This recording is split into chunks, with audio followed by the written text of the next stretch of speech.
ಅನ್ನದಾತ ಜನರ ಪಾಲಿನ ಸ್ನೇಹದಾತ ತನ್ನುಸಿರ ಬೇಯಿಸಿ ಉಸಿರು ಕೊಟ್ಟನು ಬಿಸಿಲು ಮಳೆಗೆ ತನ್ನ ಜೀವ ತೆತ್ತನು ನೀರು ಇಲ್ಲದೆ ನೆರಳು ಇಲ್ಲದೆ ಬೆಳೆಗೆ ಕಾಯುತ್ತಾ ಸೂರು ಬಿಟ್ಟನು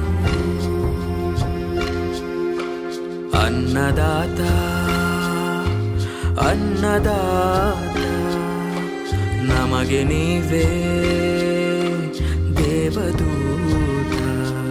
ನಿಸ್ವಾರ್ಥ ಸೇವಿನಿ ಶ್ರಮದ ಯೋಗಿನಿ ಭೂಮಿ ಬಿತ್ತುವ